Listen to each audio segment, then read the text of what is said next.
Well, welcome to a brand new day. And of course, we bring you the news review at this point of the show. We're going to be digging into the papers. Mama, good morning. Yeah, hi, good morning. I see this morning you've decided to go the other way. So yesterday you were in your black glasses. And today, what's to say some more? Mama be a guy. That's why I don't be sister. Because of you, maybe tomorrow I'll also switch to my other one. We'll do it that way. This wasn't even intentional. It was just maybe convenient. She says this wasn't even intentional, but you know what time it is. Anyway, I hope you're well this morning. I am. I am, Charlie. So a whole lot we're going to be digesting from the papers, but there's so much going on in my mind. Maybe we should just dig into them and I'll vent. I'll express my frustration with the system in different ways, because I'm thinking of the two, should I call them boys? The teens. And now we're getting, interestingly, different years being assigned them in different papers. When we get into the Ghanaian Times, they'll tell you 16 and 17. The 17-year-old being a student and the 16-year-old, and the 16-year-old being the Mason. In the Daily Graphic, we have 18 and 16. So many dynamics. But in the legal sense, they presented to court. Yes, 18 makes quite a difference, because then everything is very different. You're no longer a juvenile in that respect. But I have this morning the Ghanaian Times, the Daily Guide, the Finder newspaper, the Daily Searchlight, Daily Statesman, Economy Times, and the Accra Times. That's a lot. Daily Graphic, Republic Press, Business and Financial Times, the Daily Dispatch, the Ghanaian Publisher, the Custodian. These are the papers that I have to go through for you this morning. Okay, shall we start with the Daily Graphic? Yeah, definitely. So on the front page of the Daily Graphic newspaper, well, different kind of conversation right now, different from what we're having as a nation, but one that some persons have talked about. New capital city needed. This is Nana Akufo-Addo who is coming back with that old debate. He's pushing for a new administrative capital. So if you look at the story, the conversation with the Daily Graphic, he suggests, for instance, that it's okay to make Accra the commercial city, but a new administrative, as in the commercial capital, but a new administrative capital from where we are going 64 years on, would be a good thing. So that's the debate and the angle that he's coming from. It's well good you captured in the Daily Graphic age-old, newspaper. because this has been with us for a very long time. People have spoken about it. Some have even said we should take it to a central part of the country and all of that. I think I read Dr. A.O. Abudu's book on Ghana, and he suggests something similar, getting it into the middle belt. But there must be reasons. If you want to do Lagos and Abuja, if you want to do Joburg and Pretoria, if you want to have those kinds of dynamics, there are other things to consider. Mind you, at a point in time, Cape Coast was the capital of this entire country, so to speak, in colonial times or pre-colonial times. So if it was moved to Accra, why is that? And is there sufficient enough reason to move it elsewhere? Yeah. So, for instance, he says while he had no problem with Accra becoming Ghana's commercial capital, he insists that the administrative capital should move inland, noting that he supports Kintampo, which is 431.1 kilometers northwest of Accra, and Yeji, a waterfront town about 453 kilometers north of Accra, as being worthy of consideration for the new national capital. And Kintampo, this wouldn't be the first time Kintampo is that historical city coming up again. You know. Yeah, so he's reviving that debates, and there's a picture. You see the city of Accra, an aerial view of Sodom and Gomorrah. Gee, is this our capital? What's your impression of that? Is this our capital? What's your impression of Charlie, this is no good. It's not good. I don't know if there's any other word to describe. I'm looking at Sodom and Gomorrah and gee, this shouldn't exist in our capital city. But then again, where should it be? We should be, but we have great plans. The other day, I think I saw someone former Western Housing Minister when he went to after Nima. After Nima is it depends on which way you are headed. Is it Kanda you're speaking? Yeah, opposite Kanda is where? Opposite Kanda. Somebody should help me now. Apart from Kaukudi. Mamobi. Thank you, Chris. Mamobi is speaking. He had a fine idea for the place, and I remember him telling us that it would be who are you speaking of? The former Works and Housing Minister. Okay. Talking about Atachia. Yes, he mentioned Villaggio. So, you know, I had a picture of Villaggio, Mamobi as a Villaggio. You remember that? I now recall. And even, I think maybe prior to that or after that, he had spoken about the toilet facilities thing, because that's a major issue there as well. And all of that. I guess the question would be, what happened to all the ideas? So we have brilliant ideas. I think we imagine what we want the city to be as, I guess. Mamavi, let's face it. The how. Imagining, do we really? You can imagine yourself to be Melinda Gates. Are you Melinda Gates? We imagine ourselves in a lot of positions. We want to make this country flow with milk and honey. We want to be this. We want to be that. You know, be talk. That's the thing. Be mouth to mouth. That's the thing. It's about planning well. Look, we have some of the best laws in this country, yet we are some of the most lawless people in this country. Get on our roads and see. Yeah. Go anywhere and see. And no one wants to accept responsibility for anything, not leaders, not followers, nobody. So I guess we'll always be reviving the debates if we continue this way. Mama, you're talking about this recently, like I was saying. Someone was complaining about the fact that in a commercial area somewhere here in Accra, there were cows blocking a road. And I've seen it. It's happened to me a number of times. How does that happen? And we say what? Back on the front page of the paper, well, something for all of us to think about. Teenagers plan to demand ransom before ritual, according to the prosecutor. And this is the Kaswa incident. The details are still very much worrying. Really, really worrying. So on page 16, the Daily Graphic newspaper, let's just quickly bring you a bit of the details. The two teenagers who allegedly killed a 10-year-old boy at Coca-Cola near Lamte, a suburb of Kaswa in the central region, had initially planned to kidnap him to demand a ransom of 5,000 Ghana cedis, according to the prosecutor, putting the two teenagers before the Ofako District Magistrate Court yesterday in their first appearance in court. The prosecutor chief inspector Ernest Agbo said the accused Felix Nyako, aka Yao Anane, 16, a mason laborer, who is the first accused, and Nicholas Kinikwame, 18, a student and second accused, had planned to take the money and add Ishmael Mensah Abdallah, the deceased, to it to present to a spiritualist for rituals. So there's a very bad taste in 5,000 Ghana cedis from the mother, which they will add to send him for rituals. So today on the they were going to kidnap him. Yeah. Use him to get a ransom. To get money. Get the ransom. They were not going to return the boy anyway. Take him anyway. Yeah. So you see what I was talking about yesterday. The intent, well, it's for the legal people to determine. Later on, at least the planning shows that there was a clear strategy to execute this. Well, according to what has been presented.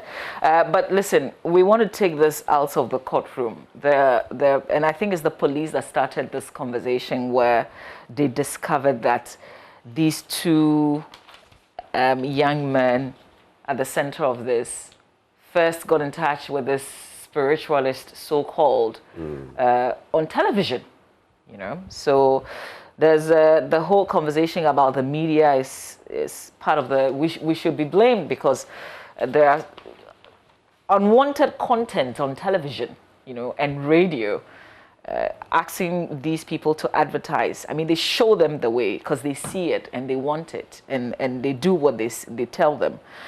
So this issue is coming up. Yesterday, former President John Agyekum Kufuor also added his voice to this. There's a lot of call on the National Media Commission. But there's you heard the boss speak, didn't you? Yeah, there's an old issue of content authorization that came up, and there's been a ruling by the Supreme Court. Right. So we're going back to something. I don't know if so. In a way, we're they're saying up. Our hands are tied. We really can't do this. Yeah. And the NCA, even if you take it to the NCA, they also have their own restrictions. And mind you, when certain radio stations were shut, that came with its own concomitant accusations and all of that. Yeah. So we find it in there. And let's not forget the rest of us. We're all part of this game. We're all feeding into it. We're all patronizing these things. But the conversation started a long time ago. How did we get here where we have people basically doing, I'm not trying to denigrate what we stand for culturally or whatever, but basically it's not even reflective of our culture, doing juju and doing some other things live on television. You have people from different religious groupings coming to do all sorts of things that boggle your mind on TV. And we've been okay with it. All of a sudden it hits us and we are pretending we are not accomplice. So one of the questions that we will be asking is really, is the media entirely to be blamed for what has happened? There's also another angle, and I read Professor Kweko Azar's post on Facebook where he says, he reminds us again, who are the role models in our society today? Who do we look up to? People are suddenly rich and nobody even questions, and everybody wants to be like them. They get front seats in church. Oh, yeah. They get the front seats in church. Let's nail it. They get the front seats in church, and a lot of them are leading us. They are political figures. So we're sitting at a table, and we will have personalities, sit with us and have a broader conversation this morning. We have Mr. Kenneth Ashigbe. He's former managing director of Graphic Communications Group, but he's the CEO of the Ghana Telecoms Chamber, a former boss of ours as well. And then we have a lawyer, Bobby Banson will also help us, and then we have a whole package that Maxwell Agbagba put together for us. There will be interesting views that different personalities will be sharing. And of course, we invite you to be part of that conversation. That will be on the show at about 7:30 a.m. So please don't miss it. One last story, 38 dolphins released back into sea. That story is on page 16, so a little bit of it. It says a team of experts, from the Environmental Protection Agency and the Fisheries Commission has released 38 of the dolphins that were washed ashore at Axim last Friday back into the sea. However, 25 of the marine mammals that were found dead in the communities have been buried. Officials said an estimated 120 dolphins were washed ashore alive, but they were weak and unable to swim back to their habitat. Some people picked 29 of those to the communities, but a search found all of them dead. So 25 were buried, while 4 were taken to the University of Cape Coast for examination. I've seen a video of somebody chopping some of the dolphins, somebody actually also smoking it. So some of them, by the time they got there, some of them had been chopped. So you could see that maybe you would find a fin, you would find a tail. The main carcass, though, had already reached the community. You should read this portion. Yeah, a woman, Madam Abigail Norte, said at the Durbar that she had already eaten some of the fishes. This is the Durbar where, and we brought you a bit of it in our news, where the fisheries minister and other officials met some people in the community here in Accra. And there's a woman who confessed that she had already eaten some of the fishes and did not believe it was unwholesome. She said, though, that due to the call by the minister, she was going to hold on with consumption of what was left in her custody until the report was made public. Wow.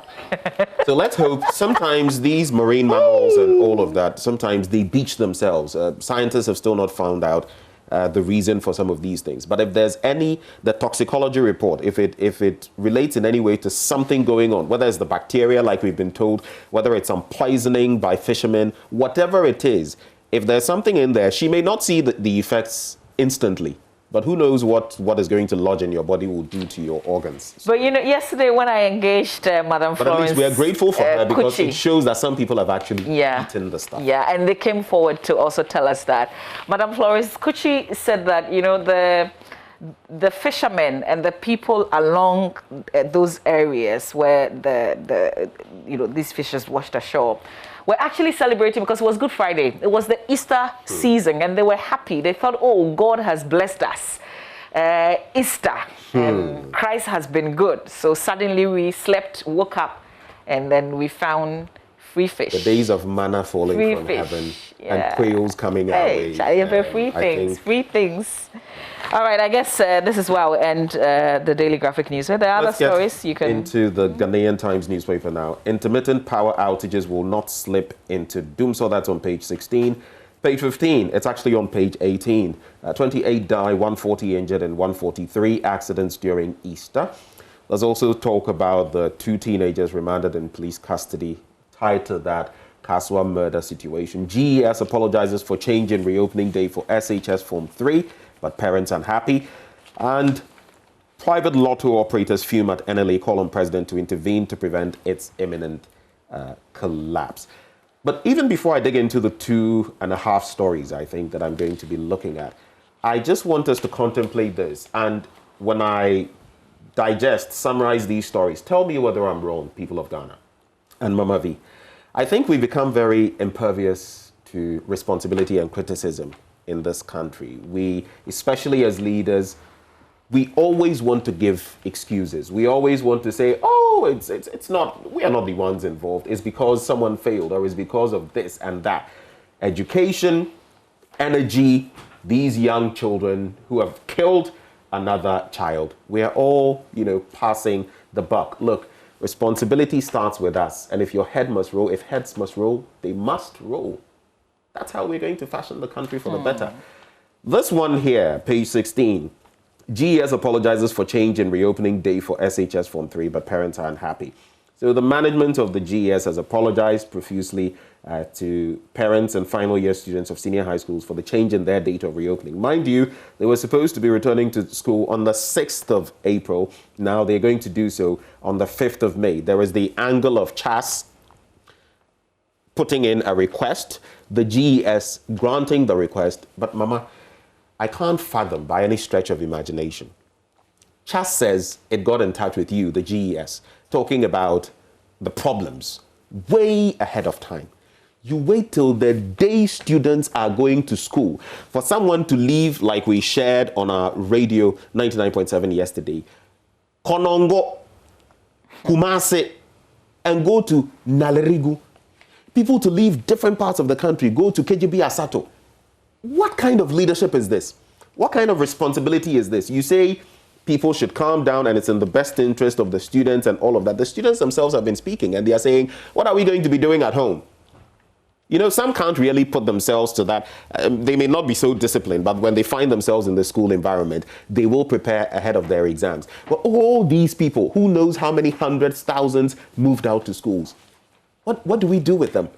This is the highest form of irresponsibility. And I'm sorry, this morning I'm getting on the case of our leaders. All these things must stop. Year in, year out, we see these things. Until we start making heads roll and punishing people, they will not stop. Here's another one. The energy minister is assuring us, it's the middle spread of the paper, will not slip into dumsor. Masa, dumsor, what is dumsor? When my light is off, is it not doom? When it's on, is it not so? And when it's being on, off, is it not dumsor? You are telling us to calm down. In the meantime, people's equipment getting destroyed. You can't even plan anymore when it comes to certain things. Look, now, even ironing has become, you have to do everything shabu because you sleep in the heat and all of that. This country, anyway. I'm not acting as though it were a first-time thing. But look at the trajectory, and now we're being told, oh, this one is different, and it's technical, and it's not like the one between 2012 and 2016. I pray so, Mr. Sector Minister, because this is how it started some years back. I continue to say that the people who are suffering the effects of the power outages, they really don't care. Just fix it. If you know how to fix it, just fix it. And I guess the basic thing that they're asking is, let me know when I'm going to go off so I can plan. How hard is that, really? As for the politics there, a lot of people don't care about that. If you're relying on electricity to get your daily bread in these times of COVID-19 when things are already hard. Think of the businesses who are already struggling. You don't care about those assurances. Think of the cold stores. If you have a challenge, you can have a challenge. A challenge is absurd. It's something that we all experience. So if you have a challenge, yeah, you have a challenge. But give me some sort of timetable. But don't tell me it is not what I'm experiencing. So I don't even know it's going to go off. It goes off. I mean, that just makes it worse. I think we've moved away. We've moved on there. On page 18, a very quick one, maybe some 10 seconds. The Kaswa murder. I will reiterate this. These teens reflect where we've got to in society. We glamorize, we worship money. We have become a society where people get rich quick. Get rich quick schemes have become the order of the day. And like you said, we don't question people's will ask you. It's okay. Hey, so how I got it doesn't matter because everyone thinks, when you go and wash your car, don't you see those young boys, like, Range Rover, how did they get those? No one questions them. These same people go to our churches and give money. We welcome them. We give them front row seats. What do you think they are doing? We are all involved, and as parents, watch your children. But listen, my church doesn't allocate seats, by the way, Ben. It is where Mama, if you walk in, it's a general church. I get it. Different churches. I'm speaking on behalf of the Presbyterian Church. Trinity congregation. That's me. Something they there. And yes, when you come, you take a seat, except that sometimes they want to arrange and get people to sit accordingly. All right, let's do the Republic Press newspaper. Apart from the issue in Kaswa, there's also the story of a man who's beating his wife, or a man beaten to death over stolen pregnant goats at Nsawam. Oh, there's another story of a man who's killed his wife and has stolen a motorbike. So the Nsawam issue, the Nsawam police of the Ekapem South District of the Eastern Region is investigating a case involving a man who was beaten to death for allegedly stealing a pregnant goat. Sergeant Francis Gomado is the one who spoke to the GNA and said that the police received information about the case on April 3 and has since launched investigations into the matter. So preliminary investigations revealed that on April 1, at about 3 p.m., the deceased was arrested with a suspected stolen pregnant goat at Aigbe Town, a suburb of Nsawam, by some unknown persons. He was then sent to a palace at Aigbe Town. Also happens to be the owner of the goats. Oh, so they sent him to a certain chief who happens to be the owner of the goats. So on arrival, the 50-year-old driver of the chief subjected the deceased to severe beatings by whipping him with a rope. He also stamped on his chest and neck while the deceased, popularly known as Abombi, laid on the ground. You know the rest of the story. You can read on and see how it ended in death, really. His crime, he stole a pregnant goat. A 22-year-old suspect, Isaac Labi, has been arrested and detained by the Kwabena police together with his accomplice, Nee Benjamin, aged 23, for stealing a motorbike at Onkwesi. Okay, this is a place in the Eastern Region. Details of that. But just wanted to link it to where he killed his wife. I'm not sure I'll be able to do that right now, but if you're interested in the stories on page 9 in the Republic Press newspaper, yeah, some more. And then 1,679 Ghanaians report side effects after vaccination. But those side effects, many of them are the ones that we know, the headache and the fever and those issues. It's just the FDA giving accounts of what it has recorded so far. Right. Owing to the passage of time, I'll just be brief with these ones. Did you hear of what happened in the Sri Lankan beauty pageant and the bust-up on the stage? Tell me about that.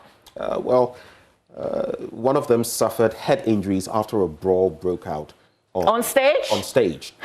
And the beauty queen, Pushpika De Silva, won the Mrs. Sri Lanka title at a ceremony on national TV. Moments later, the 2019 winner seized Miss De Silva's crown, claiming she could not be awarded the title because she was divorced. That's the whole thrust. What the? Yes. I thought it was only Miss Ghana that was so dramatic. Check it on page 5. But this one, Bagbing turning parliament into NDC enclave. We've all heard the majority leader, and he talks about some people who used to be on Radio Gold and all of that being in the speaker's office.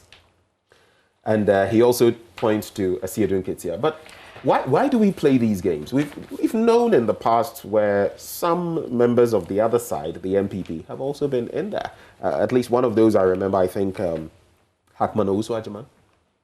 So why do we play these games? Why do we make it seem as though, especially when we are not above the board ourselves? Welcome to Ghana, baby. Everything is party politics.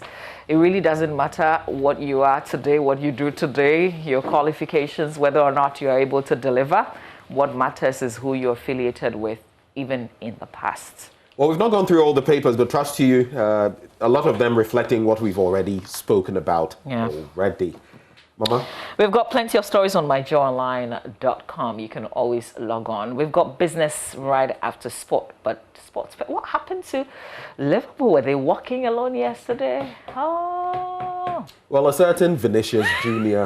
descended on them. Before this, I think in his last 17 to 20 matches, he had scored 2 goals. And yesterday against Liverpool, he netted 2. So you could say a fine turnout. Oh, morning to our Liverpool brothers and sisters. This time around, you're walking alone. Stay with us.